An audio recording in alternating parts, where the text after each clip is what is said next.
અને આ તરફ કચ્છના ભચાઉના વોગ ગામે એક ચમત્કારિક ઘટના સામે આવી છે। સ્થાનિક લોકોનો દાવો છે કે અહીંયા જહુમાની મંદિરમાં સ્વયંભૂ મૂર્તિ પ્રગટ થઈ છે। મંદિરનો ઇતિહાસ લગભગ 1500 વર્ષ જૂનો છે અને ફાળામાંથી જહુમાની મૂર્તિનું પ્રાગટ્ય થયું છે। આસપાસના શ્રદ્ધાળુઓ દર્શન માટે પહોંચી રહ્યા છે। લોકોનો દાવો છે કે આ મૂર્તિ સ્વયંભૂ પ્રગટેલી છે।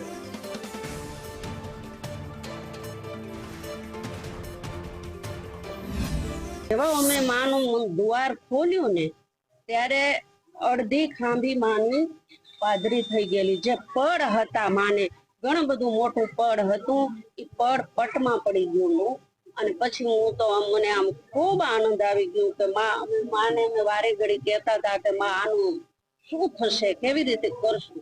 તો મને તો હું તો મારા જ રડવા માંડી ગઈ કે ભગવતી કે જ્યારે કોઈની માનતા ક્યાંય રહી ગયો ખપે એ જગ્યાએ ત્યાં ખાલી જોર રાખી જાય ને તો એની માનતા ઉતરી જાય।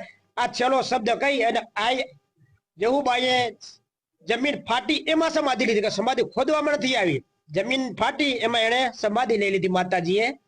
અને 1615 એનો જન્મ હતો અને 1728 રા દેસરજીને એને પરચો આપ્યો અને ત્યારે માતાજીએ સમાધિ લીધી છે। માતાજીને ખુદ પ્રગટ થવું હોય તો કેમ પ્રગટ થઈ શકે અને કઈ રીતે આવે એ આપ વોંધ ગામે જહુમાના મંદિરમાં આપ સૌ નિર્વાણો છો। અને બીજું કે ખાસ હું કહું તો કે માતાજીના ફોટા આજે વર્ષોથી બધાના ઘરે પૂજાય છે। માતાજીની મૂર્તિનું સ્વરૂપ આપોઆપ જે બદલાણું છે, જે એક પ્રાચીન સમયમાં જે માતાજીની મૂર્તિઓના જે પ્રમાણે નિર્માણ થતા એવી રીતના જ માતાજીએ દર્શન આપ્યા છે।